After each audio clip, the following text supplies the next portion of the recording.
I feel good, you look great, I like you, I can't wait. A first time, a first date, you're so fine, I'm so late. You sip wine. Halo semua, salam sejahtera Malaysia. Selamat datang ke channel Fels Lifestyle. Tuan-tuan dan puan, baru-baru ini ramai yang bercakap tentang isu rasuah yang melibatkan 8 adun di Sabah. Akhirnya perkara ini semakin panjang dan menjadi banyak persoalan. Identiti 8 adun rasuah itu dan juga berkaitan dengan status pemberi maklumat. Ini satu kejutan kepada Istana Negara dalam satu perkongsian daripada Malaysia Kini. Pendedah maklumat utus surat terbuka kepada Agong.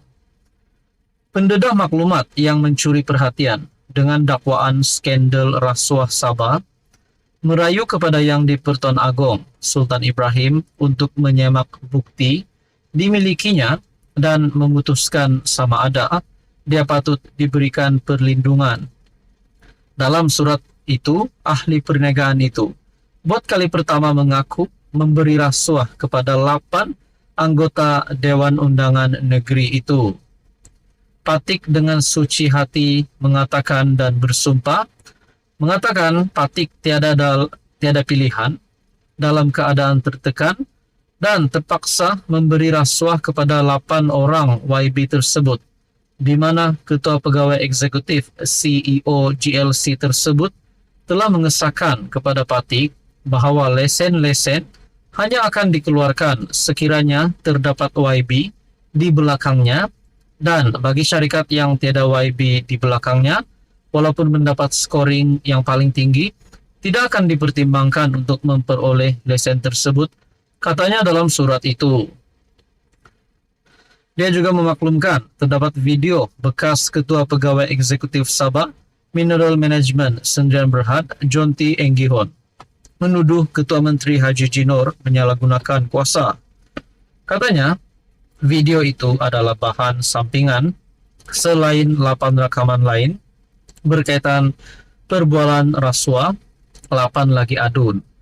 Patik bersumpah bahawa Patik pada ketika itu terdesak dan tiada pilihan kerana Patik telah mengeluarkan modal yang banyak bagi membuat persediaan menjalankan projek cari gali mineral tersebut dan telah berhutang dengan pelabur dan menemui jalan buntu apabila dimaklumkan tiada cara lain untuk mendapatkan lesen-lesen tersebut kecuali melalui rasuah kepada YB ini, katanya. Dia juga memohon maaf kerana menyembunyikan identiti atas alasan keselamatan serta memaklumkan kepada media terlebih dahulu.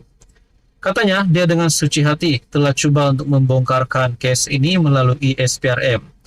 Patik dengan rendah diri memohon maaf sekiranya surat Patik mengganggu Tuanku, tetapi Patik atas dasar darurat dan tiada pilihan lain selain daripada berhubung terus dengan Tuanku, memandangkan Patik telah menerima ancaman bunuh yang menyebut Patik akan dibunuh dalam masa 24 jam, katanya.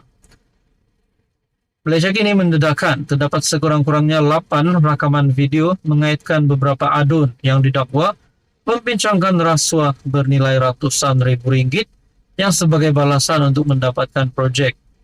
Pemberi maklumat itu cuba mendapatkan perlindungan bawa Akta Perlindungan Pemberi Maklumat 2010 untuk membongkar perkara itu.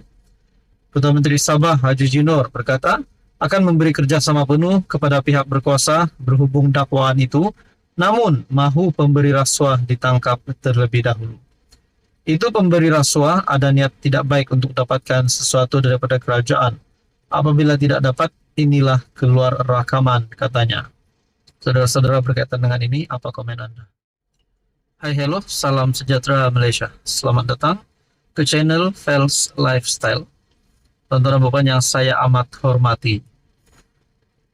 Berkaitan dengan berita duka cita yang diterima oleh rakyat Malaysia, di mana Tun Daim Zainuddin telah pergi meninggalkan kita.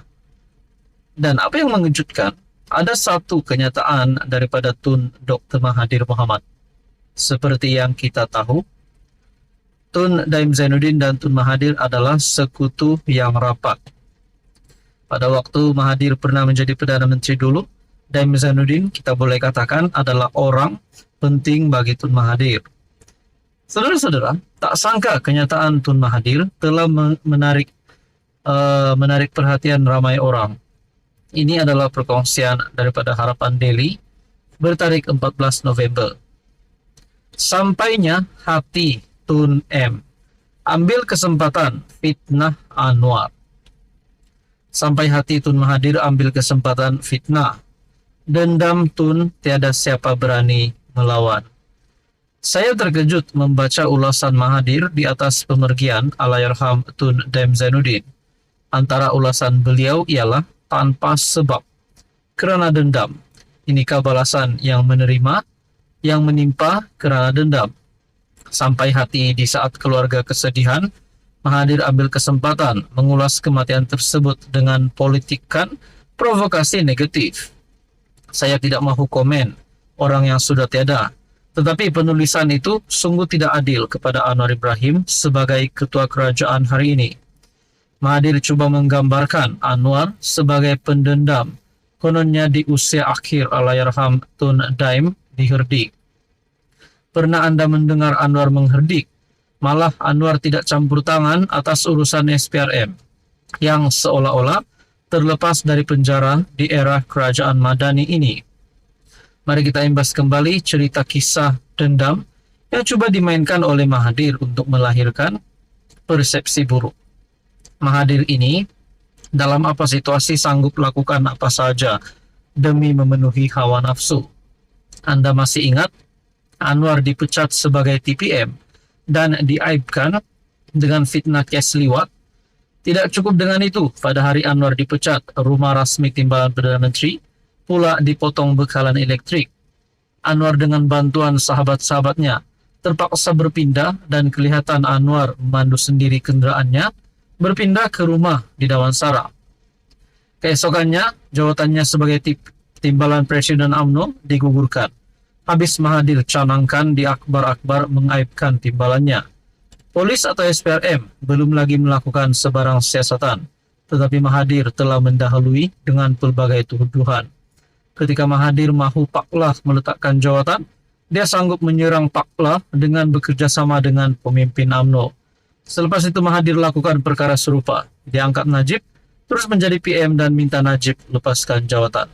Anda bayangkan dendam Mahathir bila Najib tidak mahu mendengar arahannya, dia sanggup bertemu musuh politiknya, Anwar yang dia penjarakan dahulu, semata-mata mahu menjatuhkan Najib. Dendamnya tidak berakhir di situ. Sebaik saja menjadi PM kali kedua, rumah Najib diserbu pihak polis.